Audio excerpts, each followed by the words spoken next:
Welcome to Technically Speaking. I'm Steve Brown. I'm the product manager here in White Bear Lake, Minnesota for press brake tooling. And today we've selected a topic that's very common, bending and offset. Your customer sends you a print, you need to select a tool, and we've got to figure out the best way to do that. So we can go through a selection process here today, take a look at that drawing that your customer sent, and then how do I select the tool to make the offset? And then we'll actually show you some CAD type of drawings so you can see what's happening very clearly, and then we'll go out to the press brake and we'll actually bend the material for you. So without further ado, let's take a look at that customer print that is sent to you. Let's just take a look at the offset detail. We're going to look at this and say, geez, I need to have an offset tool that when I come to a complete stroke to the included angle, I get a 23mm offset and I need to pay for that. But if I just simply ask the customer, what's important to you? Height of the offset, or is it the angle of the offset? Those are two big questions. So you'll notice that the height of the offset is including one material thickness. So from top of material to top of form, we're going to call that the offset height. And if you look at the offset height of the tool, you'll see how that's called out. It's from the tip of one of the punches to the bottom of the V. That's the size of the offset tool. And then you've got the estimated resulting angle. So that's what we need to find out. The height of the offset and the angle, what's important to the customer. Okay, so now we have our definitions in place and we can take a look at the height of the offset and the angle. And we'll take a look at what's important to the customer. If they were to call out and say the angle and the offset's important, well then we're going to have to get into some sort of special tool. So what we're showing you here is just a splatter of a traditional type of tool made to a special size, or you've got maybe multiple radiuses. You're not going to be able to do that air bending with a balanced offset tool. And then you've got a horizontal type of offset tool for thinner material. So just some options in the specials world. That's not what we're going to try to address today. The customer says the height of that offset's important, not necessarily the angle. I don't want it to be laying down flat, but you can have a variance of 90 degrees, even though we didn't call that out in the drawing. So now I've got these three samples, and you can see a 1/2-inch offset tool. All we did was control the stroke. And by controlling the stroke, we either made a 125, a 250, or a 425 offset using the same 1/2-inch offset tool. And we can do this because the load is balanced. The center line of those tools is balanced. So as I get force from one side for one bend, I get equal force on the other side for the other bend. And the plane will remain parallel. So that's the biggest question we're going to get asked. You're going to get asked, will the material flanges be parallel? And the answer is yes, it will. As long as you have proper alignment in your brake and you're using a precision type tool. Now let's just make sure we have the right tool really quick.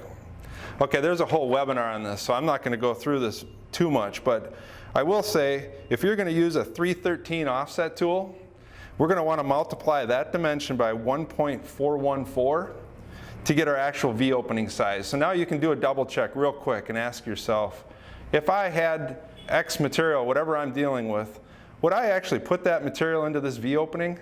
And what we're going to show you out in the shop, we're going to use a 313 offset tool. So we're going to calculate that out to be somewhat close to a 10mm or a 394 V opening.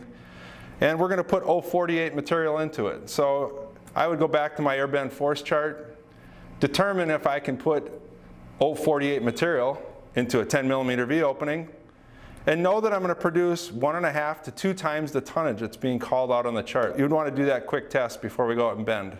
But I think we're ready to go out to the brake, make some bends, and show you what actually happens. So I've got 4 different bends that I'm going to make for you here.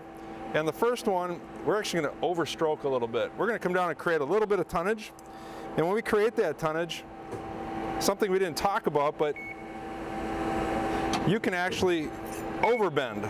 So if you can see this bend is actually past 90. What it did is we hit the 90-degree included angle and it sprung in.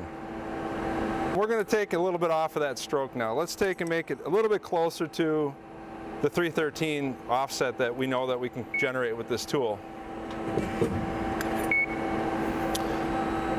And now you can see that's pretty close to 90. So we've just controlled the stroke, basically, the tonnage in this case, because we created a little bit on the last one, not so much on this.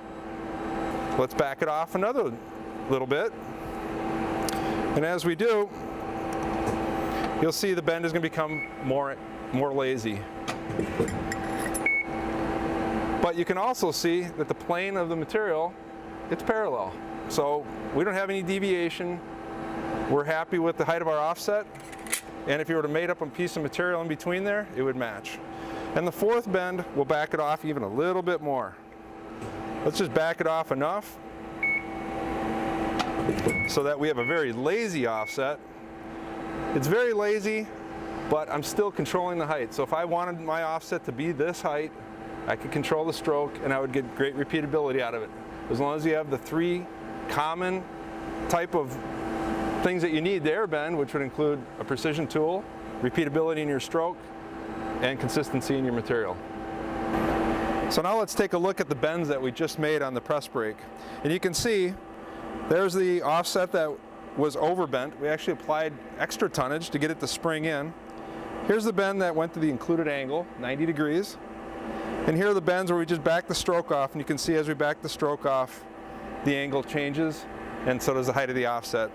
So we could control that stroke to get our height, live with the angle, and we just saved a lot of time and money making tools in our tool room. So now we've taken that customer print, we've got a better understanding of whether they need an angle or a height or both.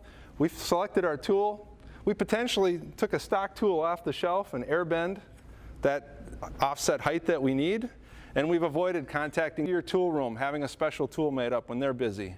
So you've got the tools now to potentially use a standard and still satisfy that customer print. So if you like what you saw, like us on YouTube, subscribe to our channel, send us comments on the email that you see on the screen. Let us know what you like, don't like, maybe a topic for the future.